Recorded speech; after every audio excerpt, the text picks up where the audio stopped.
के अपने मित्रों को डेप्थ ट्रैप में फंसाने के बाद चीन का नया ठिकाना अफ्रीका।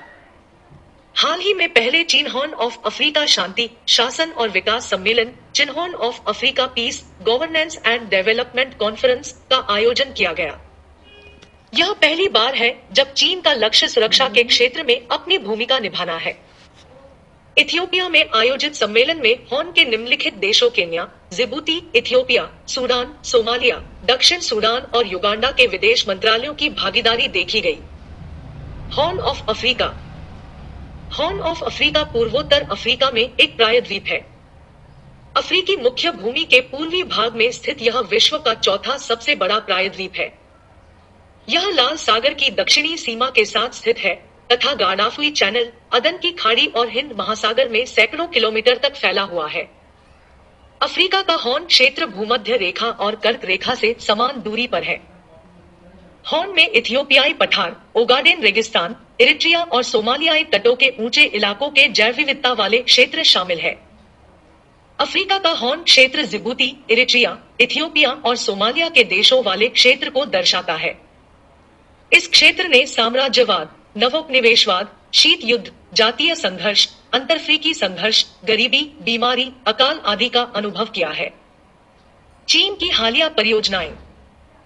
जनवरी 2022 में चीन ने अफ्रीका में अपने 3 उद्देश्यों पर जोर दिया, जिनमें शामिल है महामारी को नियंत्रित करना, चीन अफ्रीका सहयोग मंच फोकैक के परिणामों को लागू करना और आधिपत्य की राजनीति से लड़ते हुए सामान्य हितों को बनाए रखना।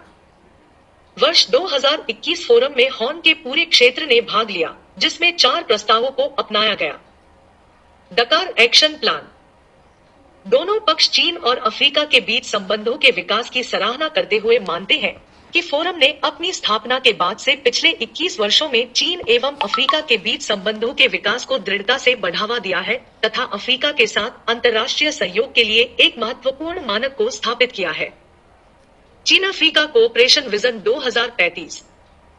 यह मध्य और दीर्घकालिक सहयोग के निर्देशों एवं उद्देश्यों को निर्धारित करने तथा चीन व अफ्रीका के साझा भविष्य के साथ करीबी संबंध को बढ़ावा देने के लिए तैयार किया गया था। जलवायु परिवर्तन पर चीन अफ्रीकी घोषणा। इसका उद्देश्य जलवायु पर बहुपक्षीय प्रक्रिया में समन्वय और सहयोग बढ़ाना है, साथ ही संयुक्त रूप से चीन, अफ्रीका तथा अन्य विकासशील देशों के वैध अधिकारों व हितों की रक्षा करना है। फोकैक के 8वें मंत्रिस्तरीय सम्मेलन की घोषणा।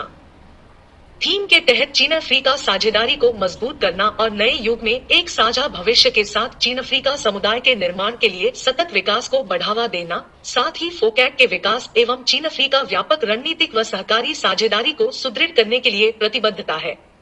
दोनों ने फोकैक के 8वें मंत्रिस्तरीय सम्मेलन की डकार घोषणा को सर्वसम्मति से अपनाया।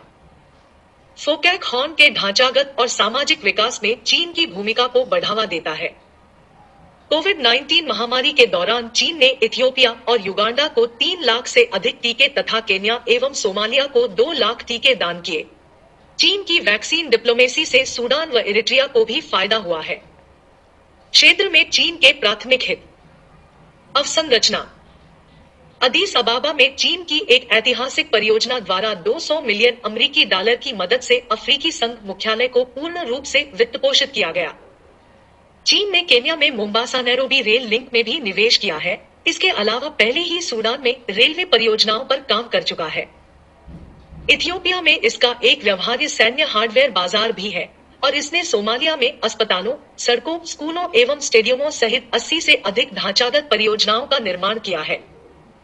जिबूती में 14 बुनियादी ढांचा परियोजनाओं को चीन द्वारा वित्तपोषित किया जा रहा है। वित्तीय सहायता। इथियोपिया चीनी निवेश के शीर्ष 5 अफ्रीकी प्राप्तकर्ताओं में से एक है और उस पर लगभग 14 बिलियन अमेरिकी डॉलर का कर्ज भी है। केन्या के द्विपक्षीय कर्ज में चीन की हिस्सेदारी 67% है। 2022 में चीन ने इरिट्रिया को 15.7 मिलियन अमेरिकी डॉलर की सहायता प्रदान करने का वादा किया। प्राकृतिक संसाधन, तेल और कोयला। चीन इथियोपिया में सोना, लौह अयस्क, कीमती पत्थर, रसायन, तेल और प्राकृतिक गैस जैसे खनिजों में भी रुचि रखता है। दक्षिण सूडान के पेट्रोलियम उद्योग में 1995 में प्रवेश के बाद से बीजिंग, चीन ने निवेश जारी रखा है। समुद्री हित। अपनी मुख्य भूमि के बाहर चीन का पहला और एकमात्र सैन्य अड्डा जिबूती में है। वर्ष 2022 में चीन ने इरिट्रिया के तट को विकसित करने की अपनी इच्छा का संकेत दिया, जिससे भूआबद्ध इथियोपिया चीन के निवेश से जुड़ जाएगा। अमेरिका का अनुमान है कि केन्या और तंजानिया में चीन एक और सैन्य अड्डा बनाना चाहता है, जिससे इस क्षेत्र में उसकी सैन्य उपस्थिति बढ़ जाएगी। क्या चीन अपने हस्तक्षेप के सिद्धांत से हट गया है? अफ्रीका के लिए चीनी निवेश से स्थिर वातावरण बन सकता है, जो देशों को उनके शांति और विकास के उद्देश्यों को प्राप्त करने में मदद करेगा। चीन को इस क्षेत्र में संघर्ष की स्थिति की भारी कीमत चुकानी पड़ सकती है। इथियोपिया में जब संघर्ष छिड़ा तो विभिन्न परियोजनाओं पर काम कर रहे 600 से अधिक चीनी नागरिकों को वापस बुला लिया गया, जिससे कई निवेश जोखिम में पड़ गए। व्यापारिक दृष्टिकोण से यह क्षेत्र चीन अफ्रीका सहयोग विजन 2035 के उद्देश्यों को प्राप्त करने में महत्वपूर्ण भूमिका निभाता है। अफ्रीका में शांति की दिशा में चीन का कदम उसके हस्तक्षेप के सिद्धांत में बदलाव का संकेत देता है। चीन ने इस बात का संकेत दिया है कि महाद्वीप में उसकी उपस्थिति का एक बड़ा उद्देश्य है और इसके हॉर्न ऑफ अफ्रीका तक ही सीमित होने की संभावना नहीं है। इसमें खुद को एक वैश्विक नेता के रूप में पेश करना और अपनी अंतर्राष्ट्रीय स्थिति को बढ़ावा देना शामिल है। इसके अलावा हाल के घटनाक्रमों का अर्थ है कि चीन लंबे समय से महाद्वीप में बहुआयामी विकास पर ध्यान केंद्रित कर रहा है। अफ्रीका में चीन की उपस्थिति यूरोपीय शक्तियों का एक विकल्प है, जिनमें से कई को अफ्रीकी सरकारों की आलोचना का सामना करना पड़ रहा है। इसके अलावा वे अफ्रीकी सरकारें जो लोकतंत्र के पश्चिमी मानकों के अनुरूप नहीं है, चीन और रूस जैसी शक्तियों के साथ बेहतर समन्वय रखती है।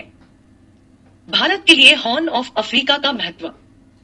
अफ्रीका में बढ़ती दिलचस्पी। अफ्रीका में राजनीतिक, आर्थिक और सुरक्षा कारणों से भारत की दिलचस्पी बढ़ रही है, विशेष रूप से उपक्षेत्र हॉर्न ऑफ अफ्रीका। तेल उत्पादक क्षेत्र से निकटता। हॉर्न ऑफ अफ्रीका रणनीतिक रूप से महत्वपूर्ण है क्योंकि यह मध्य पूर्व के तेल उत्पादक क्षेत्र के निकट है। मध्य पूर्व में उत्पादित तेल का लगभग 40% लाल सागर की शिपिंग लेन से होकर गुजरता है। Shipping root. जिबूती इस शिपिंग रूट का मुख्य बिंदु है। यही कारण है कि संयुक्त राज्य अमेरिका, फ्रांस और चीन जैसे देशों का जिबूती में सैन्य अड्डा है। भारत के आर्थिक विकास के लिए संचार की नई समुद्री लाइनों पर निर्भरता के साथ दिल्ली ने घोषणा किया कि उसके राष्ट्रीय हित अब उपमहाद्वीप तक ही सीमित नहीं है, बल्कि अदन से मलक्का तक विस्तृत है। चीन की मौजूदगी पर भारत की चिंता। हिंद महासागर में प्रभुत्व।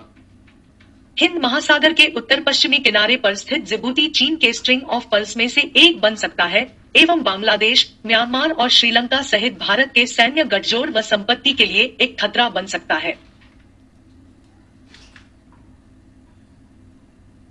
चीन ने हिंद महासागर में गतिविधियां तेज कर दी है, जिसे हाल के दिनों में समुद्री डकैती रोधी गश्त और नेविगेशन की स्वतंत्रता का हवाला देते हुए भारत अपने प्रभाव क्षेत्र में मानता है। इसने भारतीय नौसेना को सामरिक जल की निगरानी कड़ी करने के लिए मजबूर किया है।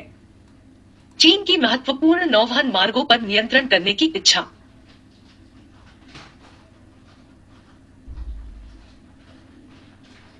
हिंद महासागर शिपिंग लेन दुनिया के 80% तेल और वैश्विक थोक कार्गो का 1/3 है। चीन महत्वपूर्ण शिपिंग मार्ग के साथ अपनी ऊर्जा एवं व्यापार परिवहन लिंक को सुरक्षित करना चाहता है। हिंद महासागर के देशों को प्रभावित करना। हिंद महासागर वैश्विक मामलों में बड़ी भूमिका निभाने वाले देशों के लिए एक प्रमुख स्थल के रूप में भी उभर रहा है। चीन बंदरगाहों, सड़कों और रेलवे जैसी परियोजनाओं में निवेश करके हिंद महासागर के देशों में सद्भावना व प्रभाव पैदा करना चाहता है। चीन हिंद महासागर में अपनी उपस्थिति का विस्तार करना चाहता है और श्रीलंका, बांग्लादेश, पाकिस्तान में बंदरगाहों तथा अन्य बुनियादी ढांचे का निर्माण कर रहा है। ओबर के माध्यम से विस्तार। एक नया रेशम मार्ग बनाने के लिए चीन की महत्वाकांक्षी वन बेल्ट, वन रोड, ओबर पहल में हिंद महासागर का प्रमुख स्थान है। भारत ने ओबर से स्वयं को दूर रखा है। आगे की राह। इस क्षेत्र में जो कुछ भी होता है, उसका भारत की सुरक्षा और कल्याण पर सीधा असर पड़ता है। इसलिए भारत को हॉर्न ऑफ अफ्रीका में मौजूदा परिस्थितियों एवं शक्ति की गतिशीलता पर अधिक ध्यान देना चाहिए। भारत को इस जटिल समस्या को लेकर पूर्वी अफ्रीका, अफ्रीकी संघ तथा अन्य संबंधित सरकारों के साथ गंभीरता से चर्चा करनी चाहिए ताकि वह इसके समाधान में सार्थक योगदान दे सके।